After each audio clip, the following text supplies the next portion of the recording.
ہمیں دین پر عمل کرتے ہوئے کیا مشکل پیش آئی۔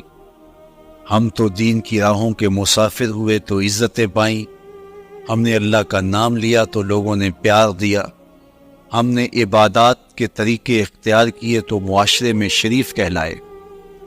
لیکن کتنا مشکل اور کٹھن لمحہ تھا جب کوئی اسلام لاتا تو معاشرے سے کٹ جاتا، سماجی بائیکاٹ کر دیا جاتا، وہ لوگوں سے الگ ہو جاتا۔ میرے اور آپ کے آقا و مولا حضور نبی رحمت صلی اللہ علیہ وآلہ وسلم قریش کے عالی نسب خاندان سے تعلق رکھتے ہیں، صادق بھی کہلاتے ہیں، امین بھی کہلاتے ہیں، لوگوں کی امانتیں بھی حضور کے گھر میں پڑی، اپنے فیصلوں میں حضور کو حاکم بھی مانتے ہیں۔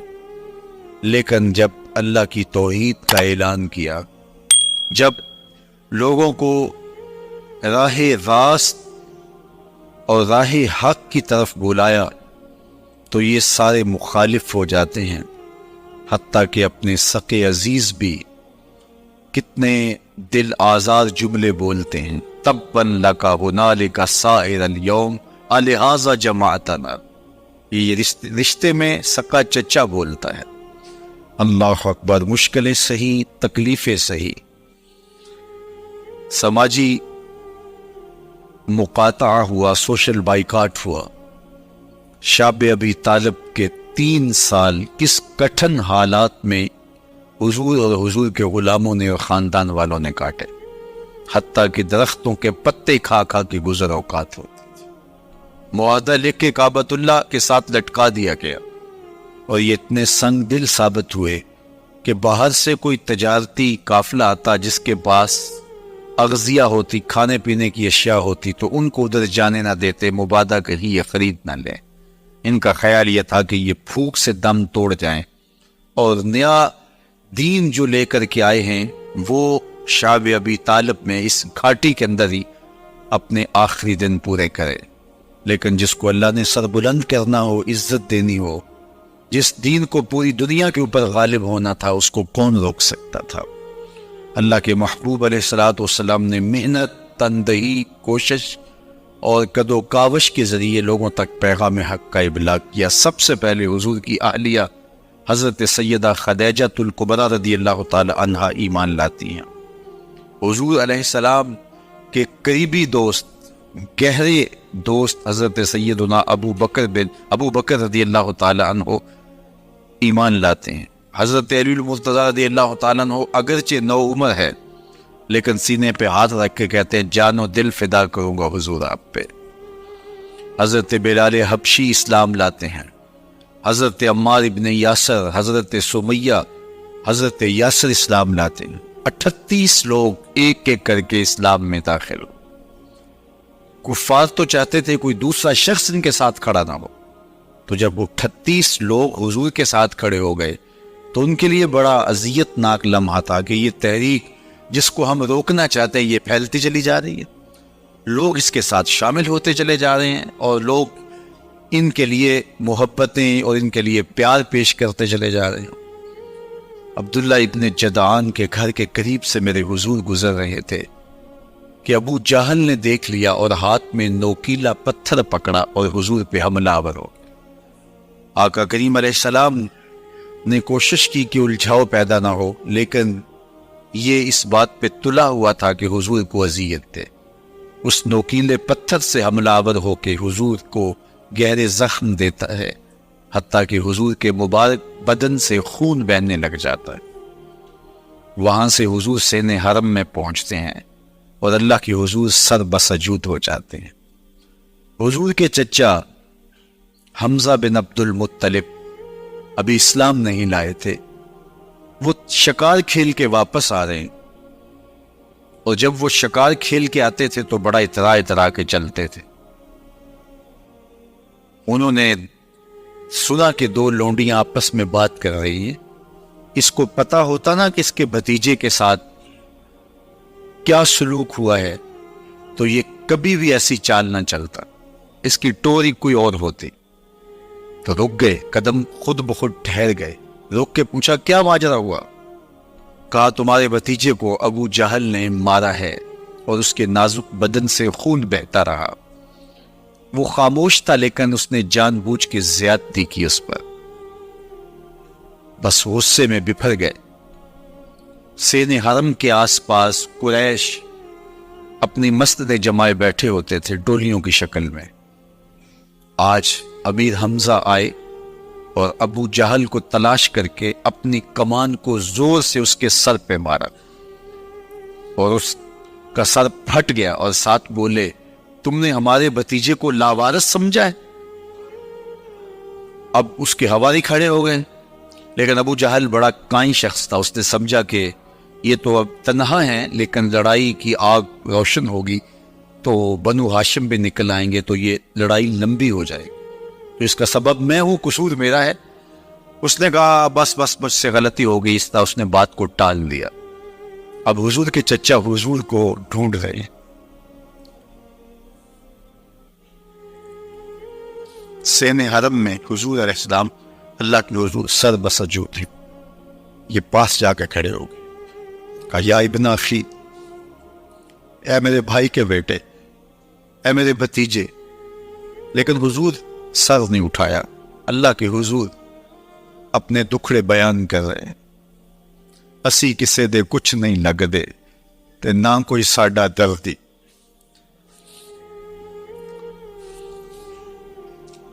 اللہ کے محبوب علیہ السلام اللہ کے حضور سر بسجود ہے۔ انہوں نے پھر کہا یا ابن اخی، اے میرے بھائی کے بیٹے، اور انہیں بے چینی ہے کہ بتاؤں کہ حوصلہ رکھو، میں تمہارا بدلہ لے لیا، لیکن حضور سر نہیں اٹھا رہے۔ تیسری مرتبہ پھر آواز دی، حضور نے سر اٹھایا، آنکھیں آنسوں سے بھری ہوئی تھی، تو برجستہ کہا بھتیجے میں تمہارا بدلہ لے لیا۔ میرے حضور نے فرمایا چچا مجھے اس کی کوئی خوشی نہیں ہوئی۔ یہ حیرت زدہ ہو گئے کہ اتنا بڑا کام، اس وقت مکے کا اتنا بڑا سورما، اور میں اس سے ٹکرا کے آیا ہوں اور یہ کہہ رہے ہیں مجھے کوئی خوشی نہیں ہوئی۔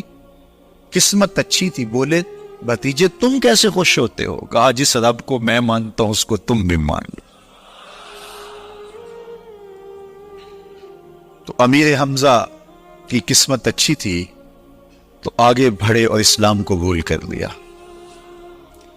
38 لوگ پہلے مسلمان تھے، یہ 39 میں مسلمان ہو گئے۔ بس ان کا اسلام لانا مسلمانوں کے لیے تسکین قلب کا ساما ہوا۔ حضور کی آنکھوں میں امٹتے ہوئے آنسو، آگے بڑھے، کعبے کو غلاف کو پکڑا، کہا اللہم اعز الاسلام باحب الرجلین الیک، بعمر ابن الخطاب اور بعمر ابن حشام۔ اے اللہ ایک شیر دیا ہے، ایک شیر اور دے دے۔ اب تیری مرضی، یا عمر بن خطاب دے دے یا عمر بن حشام دے دے۔ اگرچہ اس نے میرے اوپر پتھر برسائے ہیں، مجھے زخمی کیا ہے، لیکن اگر دین کی تقویت اس سے ہو سکتی ہے تو مالک مجھے کوئی غصہ نہیں۔ چاہے عمر بن حشام، یہ ابو جہل کا نام ہے، مجھے چاہے ابو عمر بن حشام دے دے یا عمر بن خطاب دے دے، ایک شیر دے دیا، ایک شیر اور عطا کر دے۔ حضور کعبہ کے غلاف سے لپٹ کے اللہ کے حضور دعائیں مانگ رہے ہیں۔ 39 لوگ اسلام لا چکے ہیں، 40ویں کا انتظار ہے۔ اللہ کے محبوب علیہ السلام کی دعائیں ہیں، حضور کی التجائیں ہیں۔ ادھر یہ خبر پورے مکے میں پھیل جاتی ہے کہ حمزہ بھی ایمان لے آئے۔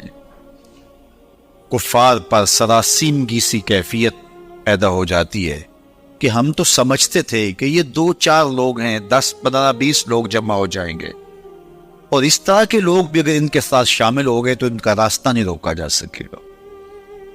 وہ سر جوڑ کے سوچنے لگے، ابو جہل کو کوسنے دینے لگے، اس نے کیوں یہ ظلم کیا کہ اس کا نتیجہ یہ پھر ہمیں بھگتنا پڑ رہا ہے۔ اس کے لیے کوئی تدبیر کرنی چاہیے، اس کے لیے کوئی حکمت سوچنی چاہیے۔ 26 سال کا نوجوان ہے، خطاب کا بیٹا ہے، نام عمر ہے، اپنے گھر کے اندر پیچ و تاب کھا رہا ہے کہ اگر یوں ہی اسلام پھیلتا رہا تو ہمارے بتوں کے خلاف اٹھنے والا یہ نظم اتنا پھیل جائے گا کہ روکنا مشکل ہو جائے گا، آباء و اجداد کی کہانیاں ختم ہو جائیں گی، یہ ایک نیا دین ایسے پنپتا رہا تو پھر اس کو روکا نہیں جا سکے گا. کون روکے؟ دل میں خیال آیا اس کا ایک ہی حل ہے کہ بانی اسلام کی زندگی کا چراغ گل کر دیا. لیکن یہ اتنا بڑا کام کون کرے؟ سوچا خود کروں گا. اٹھتی جوانی اور یہ پہلوانی کا زمانہ تھا عمر بن خطاب کا. اعضاء میں توانائی، طبیعت میں جوش، تلوار حمائل کی. دوپہر کے وقت خیال آیا تو کڑکتی دوپہر میں چل پڑے. سنسان گلیاں ہیں، سخت گرمی ہے، لوگ دیواروں سے لگ کے چلتے ہیں اگر کوئی کسی کو کسی مجبوری کے تحت کہیں جانا بھی پڑے.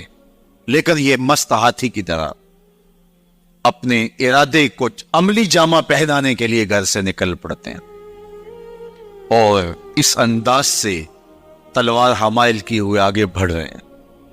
نعیم بن عبداللہ آگے سے آ رہے تھے.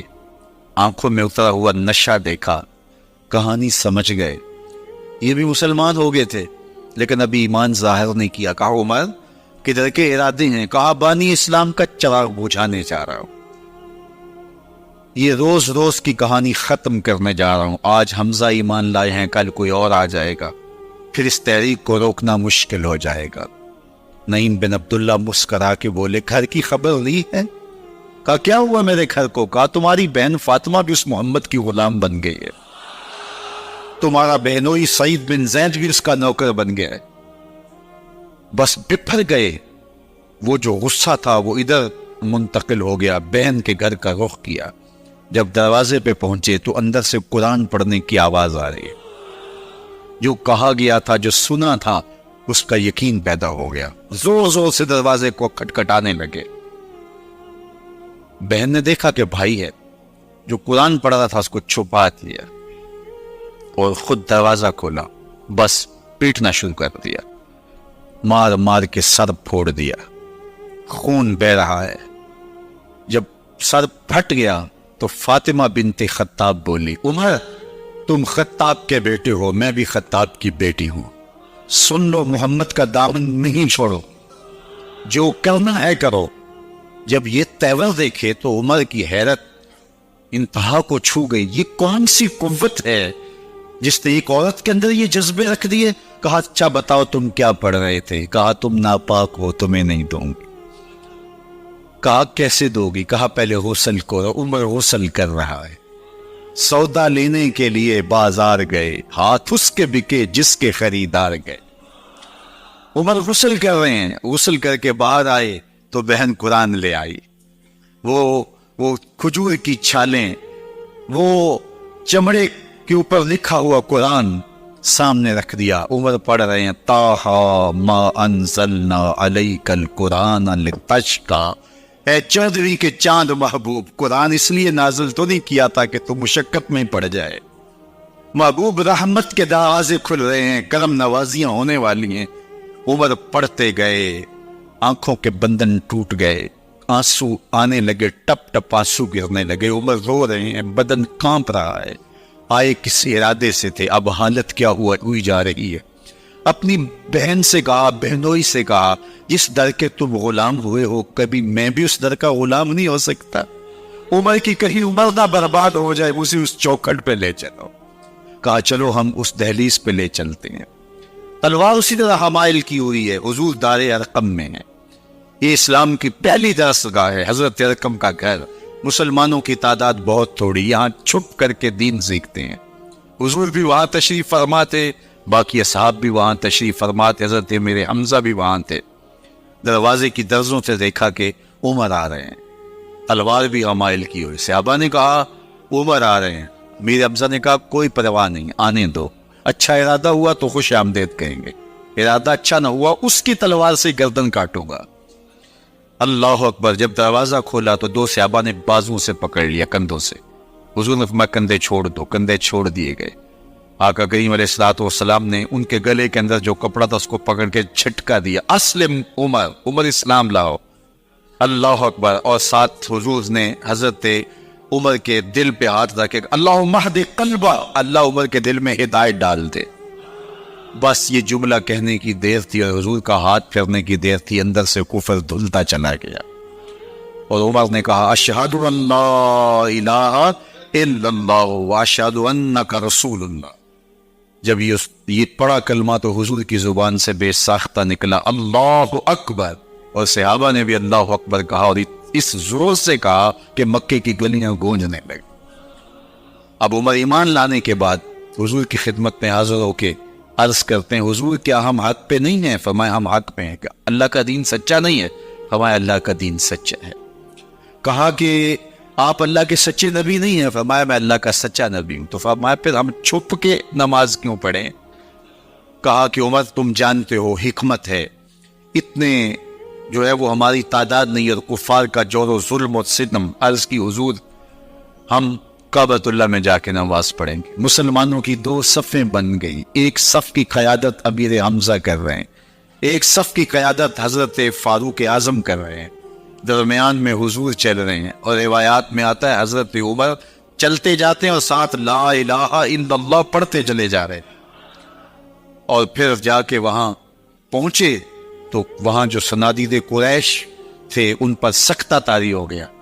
حضرت عمر رضی اللہ تعالیٰ عنہ جب ایمان لائے تو آپ نے ایک ایک کافر کے گھر کے دروازے پہ کھڑے ہو کے کہا، جب کوئی بھی شخص مسلمان ہوتا تو کفار اس کو مارتے، زود و کوب کرتے، ظلم کرتے، ستم کرتے، گھسیٹتے بازاروں میں، لیکن حضرت عمر ایمان لائے تو ایک ایک شخص کے دروازے پر کھڑے ہو کر کے کہا کہ تم کمزوروں کو مارتے تھے، میں تمہیں بتانے آیا ہوں میں محمد عربی کا نوکر بن گیا ہوں۔ بلکہ آپ نے اعلان کیا جس نے اپنی بیوی کو، بیوہ اور بچوں کو یتیم کروانا ہو اور اپنے ماں باپ کی کمر کو جھکانا ہو وہ عمر کے مقابلے میں آئے۔ اللہ اکبر۔ زنیرہ نامی ایک خاتون تھی، بہت کمزور، راوی کہتا ہے کہ اس کی ہڈیوں میں گودا نہیں تھا، عشق رسول تھا، اور اس کا ظالم آقا اس کو مارتا ہے، اور جب مار مار کے تھک جاتا ہے ادھر سے عمر آ رہے ہیں، یہ اسلام لانے کی پہلے کی کہانی ہے، ادھر سے عمر آ رہے ہیں تو اس نے کہا عمر تم جوان آدمی ہو تو یہ چھوڑتی نہیں ہے اپنے نبی کا نام، ذرا تم آؤ۔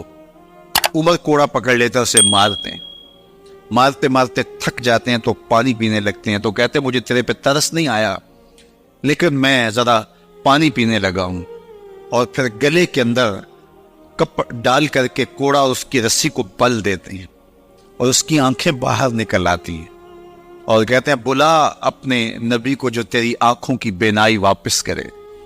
اللہ اکبر۔ تو اس نے آسمان کی طرف منہ کر کے کہا مالک میں کبھی بھی آنکھوں کی بینائی نہ مانگتی، لیکن اب تیرے نبی کی عزت کا سوال ہے۔ آنکھوں کی بینائی واپس ہو جاتی ہے۔ زنیرہ کو بڑا مارا، آج عمر گلیوں میں آنکھوں میں آنسو ہیں اور عجیب دل بےتاب ہے، اور کہتا ہے آؤ بھئی میں حضور کا غلام بن گیا ہوں، تمہیں بتانے آیا ہوں۔ زنیرہ نے موڑ کاٹا تو آگے عمر یہ آواز دے رہے تھے۔ زنیرہ ایک کونے پہ کھڑے ہو کے رو کے کہتی عمر تم تو بڑے اس دن جوش و غضب میں تھے اور تم مارتے ہوئے تھکتے نہیں تھے۔ تو عمر نے کہا زنیرہ اس دن میں نے دیکھا نہیں تھا، اب میں محمد عربی کو دیکھ آیا ہوں۔ جنہ ویکھیا نہیں ہو کرن گلا، جنہ ویکھیا نہیں ہو کرن گلا، جنہ ویکھیا ہو تے بول دے نہیں، جڑے محرم راز حقیقت دے اور راز حقیقت کھول دے دیں۔ تو حضرت عمر رضی اللہ تعالیٰ عنہ ایمان لائے۔ حضرت عبداللہ ابن مسعود رضی اللہ تعالیٰ عنہ فرماتے ہیں کہ حضرت عمر کا ایمان لانا مسلمانوں کے لیے عزت کا سبب تھا، ان کا ہجرت کرنا مسلمانوں کی نصرت تھی، اور ان کی خلافت مسلمانوں کے لیے رحمت تھی۔ حضرت عمر رضی اللہ تعالی عنہ وہ ہیں کہ میرے حضور نے فرمایا لوگوں جب نیک لوگوں کا ذکر کرو تو میرے عمر کا تذکرہ ضرور کیا کرو۔ میرا عمر وہ ہے کہ جب وہ ایک جگہ ایک سمت سے آ رہا ہو، ایک گلی اور بازار سے آ رہا ہو تو شیطان بھی آ رہا ہو، عمر کو دیکھ کے راستہ تبدیل کر لیتا ہے۔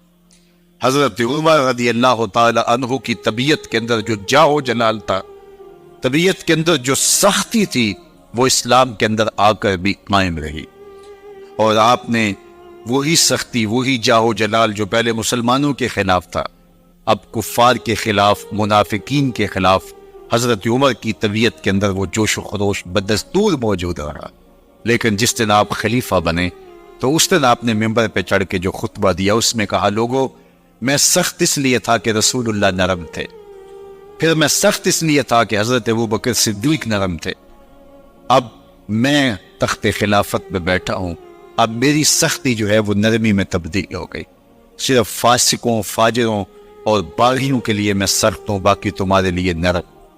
سب سے کم جو تنخواہ بیت المال سے اگر کسی وجود نے لی ہے تو وہ حضرت عمر رضی اللہ تعالیٰ عنہ نے لی، صرف 2 جوڑے لیتے تھے سال میں، اور راوی کہتا ہے کہ میں نے دیکھا ہے کہ اس میں بھی 17 پیوند لگے ہوتے۔ حضرت عمر رضی اللہ تعالیٰ عنہ کا طرز زندگی، آپ کا انداز معاشرت اور آپ کا انداز خلافت، ہر لمحہ آپ کی زندگی کا اٹھا کے دیکھیے کتنی مرتبہ قرآن حضرت عمر کی رائے کے مطابق نازل ہوا ہے۔ اللہ تعالیٰ جل شانہ نے ان کو صاحب الہام بنایا تھا۔ ہر امت میں کوئی صاحب الہام ہوتا ہے، حضور کی امت کا صاحب الہام حضرت عمر رضی اللہ تعالیٰ، اور آقا کریم نے انہیں اپنا وزیر قرار دیا، فرمایا میرے 2 وزیر آسمانوں میں ہیں، 2 وزیر زمینوں میں ہیں، آسمانوں کے وزیر ابو جو ہے وہ جبرائیل اور میکائیل ہیں، اور زمین کے وزیر ابو بکر اور عمر ہیں رضی اللہ تعالی عنہما۔ تو اللہ تعالیٰ جل شانہ نے حضرت سیدنا صدیق اکبر کے بعد حضرت سیدنا عمر بن خطاب رضی اللہ تعالیٰ عنہ سے جو کام لیا، مختصر دور خلافت کے اندر 10 سال 6 ماہ 4 دن آپ نے خلافت فرمائی ہے، لیکن کہاں سے چلے اور یہاں مکران تک، بلوچستان کا حصہ ہے، یہاں تک آپ کی سلطنت کی حدود وسیع، ادھر آرمینیا تک جا پہنچے، حمص فتح کیا، قادسیہ، یرموک، آپ ذرا دیکھیے کہ کہاں تک آپ کی فوجوں کے گھوڑے دوڑتے رہے، اور اللہ تعالیٰ جل شانہ نے ان کو جو توانائی، عدل و انصاف کی قوت عطا فرمائی۔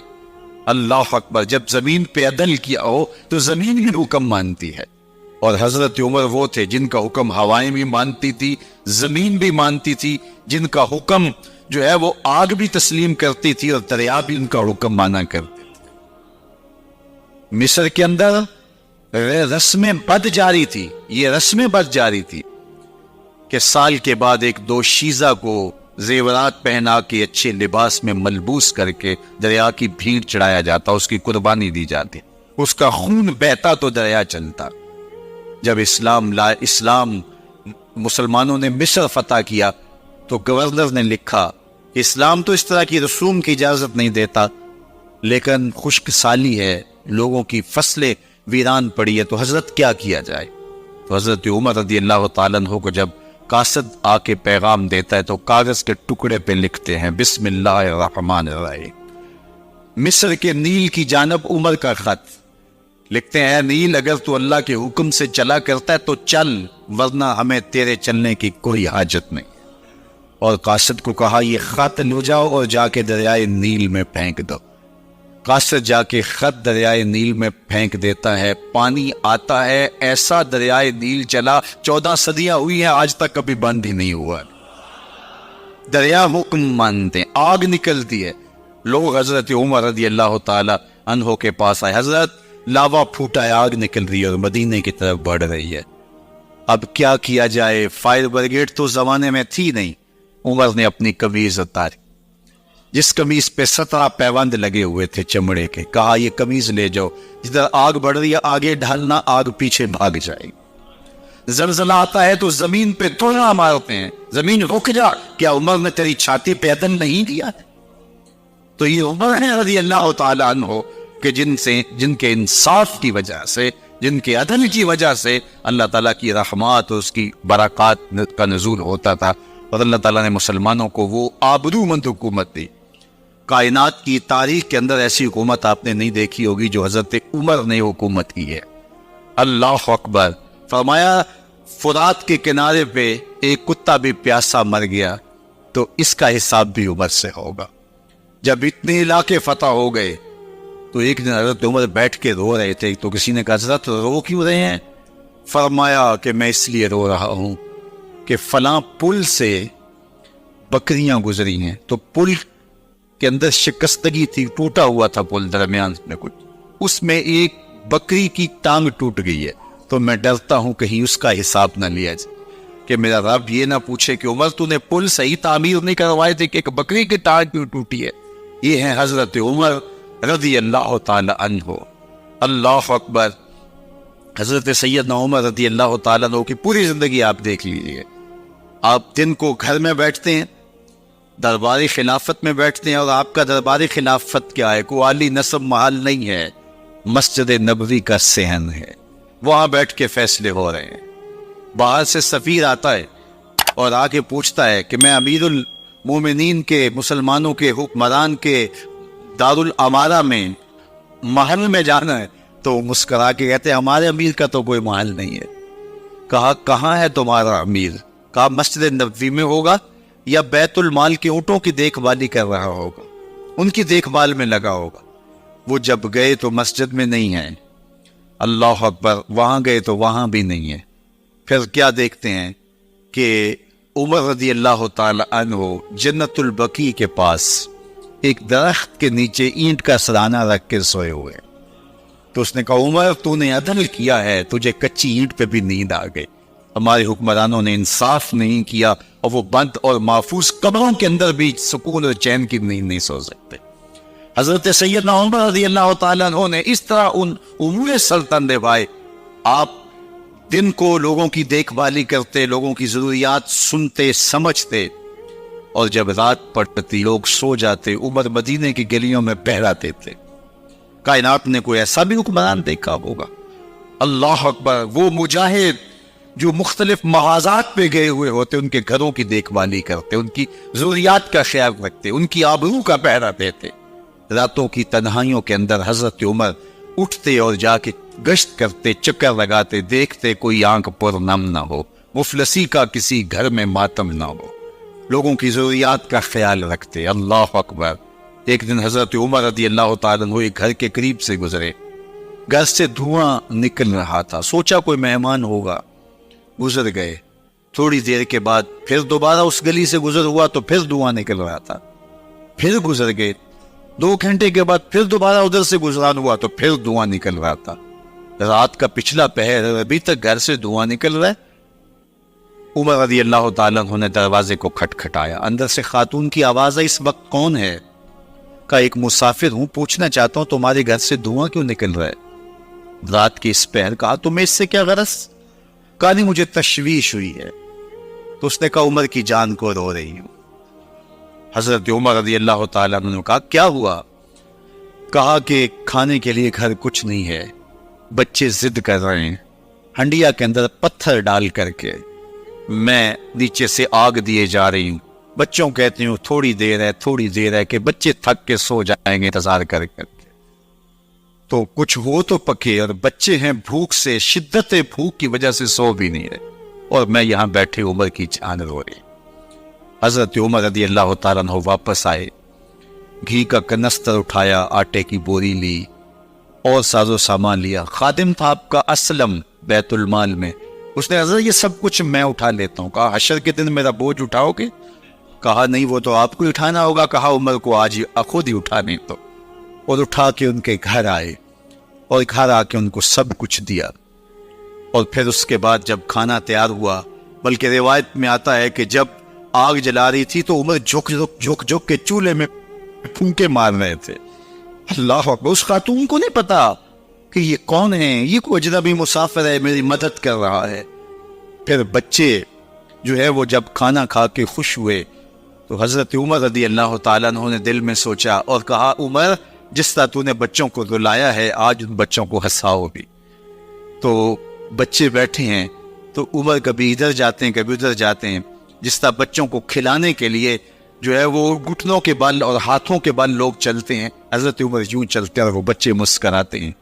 جب بچے ہنسنے لگے، کھانا کھا چکے، عمر اس خاتون سے مخاطب ہو کے کہتے ہیں بہن دیکھ عمر کی بڑی مجبوریاں ہیں، فسطاط، یرموک، کہاں کہاں آرمینیا، کہاں کہاں سرحدوں پہ محاذ پہ لوگ موجود ہیں، ان کی دیکھ بھالی کرنی، امور خلافت، کیا کیا معاملے ہیں، تنہا اکیلے بیچارے کی جان ہے وہ نہیں خیال کر سکا، چل تو اسے معاف کر دے۔ وہ بہن کہتی ہے تو اتنی ہمدردی کیوں کرتے عمر کی؟ نہیں، میں عمر کو معاف نہیں کروں، کل قیامت کے دن میں اللہ کے حضور عمر کا گریبان پکڑوں گی۔ تو دوسرے علاقے فتح کرتا تھا، میری خبر ہی نہیں تھی۔ اللہ اکبر! جب یہ بات کی تو عمر چیخیں مار کے رونے لگے اور ہاتھ جوڑ کے کہنے لگے، بہن یہ تمہارے سامنے تو عمر کھڑا ہے۔ یہ حضرت عمر تھے رضی اللہ تعالیٰ عنہ، اور اللہ کے محبوب علیہ الصلوۃ والسلام کے خلیفہ راشد، دوسرے خلیفہ، 10 سال 6 ماہ اور 4 دن آپ نے خلافت کی۔ اور تاریخ کہتی ہے اگر عمر رضی اللہ تعالیٰ عنہ کو 10 سال اور مل جاتے، یا مغربی مفکرین کہتے ہیں کہ اگر کائنات کو ایک عمر اور مل جاتا، پوری دنیا پہ مسلمانوں کی حکومت، کہیں کفر باقی نہ بچتا۔ لیکن بدباطن لولو فیروز نامی ایک مجوسی غلام نے نماز فجر پڑھتے ہوئے حضرت عمر بن خطاب رضی اللہ تعالیٰ عنہ پہ حملہ کیا، زہر میں بجھا ہوا خنجر آپ کے جسم میں سرایت کر دیا۔ آپ وہاں سے اٹھا کے گھر لائے گئے اور 4 دن تک مسلسل آپ اس اذیت اور تکلیف میں رہے۔ جب آخری وقت آیا تو اپنے بیٹے کو بلایا، کہا بیٹا میں نے ام المومنین سیدہ عائشہ رضی اللہ تعالیٰ عنہ سے پوچھا ہوا ہے کہ میرے مرنے کے بعد حضور علیہ السلام کی قربت میں مجھے جگہ دے دی جائے۔ ہو سکتا ہے میں امیر المومنین مسلمانوں کا خلیفہ ہوں تو اس وجہ سے انہوں نے اجازت دے دی ہو، جب میں فوت ہو جاؤں تو ظاہر ہے خلیفہ نہیں رہوں گا، تو پھر جا کے ان کو دوبارہ کہنا کہ میرے باپ کا پیغام ہے، اگر وہ اجازت دے تو مجھے حضور کی قربت میں دفن کر دینا، اور اگر وہ اجازت نہ دیں تو پھر جنت البقیع میں مجھے دفن کر دینا۔ جب حضرت سیدنا عمر بن خطاب رضی اللہ تعالیٰ عنہ کا انتقال ہو گیا تو آپ کے صاحبزادے ابن عمر حضرت عائشہ رضی اللہ تعالیٰ عنہا کے پاس گئے، کہا کہ میرے باپ کا سلام ہے آپ کے نام، انہوں نے آپ کو زندگی میں کہا تھا کہ حجرہ انور میں سیدنا صدیق اکبر کے ساتھ 2 گز جگہ مجھے بھی نصیب ہو جائے، تو آپ نے اجازت دے دی تھی۔ تو میرے والد گرامی نے فوت ہوتے ہوئے کہا کہ دوبارہ ام المومنین کے پاس جانا اور دوبارہ پوچھنا۔ اس وقت تو میں امیر المومنین تھا، ہو سکتا ہے وعدہ کر لیا ہو، لیکن اب اگر آپ اجازت دیں تو یہاں ہم قبر ان کے لیے کھود لیں، ورنہ ہم جنت البقیع میں دفن کر دیں۔ تو ام المومنین سیدہ عائشہ رضی اللہ تعالیٰ عنہ رو پڑی اور فرمایا یہ جگہ میں نے اپنے لیے رکھی تھی، لیکن عمر نے اسلام کے لیے خدمت اتنی کی ہے کہ میں نے خود ترجیح دی ہے، اس لیے میں اجازت دیتی ہوں کہ یہاں عمر کو دفن کیا جائے۔ اللہ اکبر! اور پھر وہاں حضرت عمر رضی اللہ تعالی عنہ کو دفن کیا گیا۔ یہ قبر میرے حضور کی ہے، 7 حضرت صدیق اکبر ہیں، 7 حضرت عمر فاروق رضی اللہ تعالی عنہ ہیں۔ جے شک ہوئی تے چل مدینے، جے شک ہوئی تے چل مدینے، ویخ لے جوڑ مزاراں دا، بن یار نبی دیاں یاراں دا۔ حضور نے فرمایا ایک دن مسجد نبوی سے باہر نکل رہے تھے اور کچھ لوگ مسجد میں داخل ہو رہے تھے، حضور نے دائیں ہاتھ سے ابو بکر کا ہاتھ پکڑا تھا اور بائیں ہاتھ میں حضرت عمر کا ہاتھ تھا، اور جب لوگوں کو آتے ہوئے دیکھا ان کو مخاطب کرتے ہوئے کہا ہاکذا نبعث یوم القیامہ، قیامت کے دن ہم قبروں سے یوں ہی اٹھائے جائیں گے، میرے دائیں ہاتھ میں ابو بکر کا ہاتھ ہوگا، بائیں ہاتھ میں عمر کا ہاتھ ہوگا۔ جے شک ہوئی تے چل مدینے، آویخ لے جوڑ مزاراں دا، بن یار نبی دیں یاراں دا۔ تو میرے حضور نے فرمایا جب اچھے لوگوں کا ذکر کرو تو میرے عمر کا ذکر بھی ضرور کیا کرو۔ تو حضرت عمر رضی اللہ تعالی عنہ اللہ کے محبوب ہیں، باقی صحابی مرید ہیں، حضرت عمر میرے حضور کی مراد ہیں۔ اللہ سے مانگ کر کے لیا ہے، اللہ عمر بن خطاب عطا کرتے، اور پھر اللہ نے عمر کی صورت میں اسلام کو وہ عظیم تحفہ دیا جس سے اسلام کی عزت بڑی اور شان و شوکت میں اضافہ ہوا، اور اسلام کے جھنڈے 4 داغ عالم کے اندر لگ گئے۔ اللہ مجھے آپ کو حضرت عمر کے نقوش پاک کی برکتیں عطا فرمائے، اور ہمارے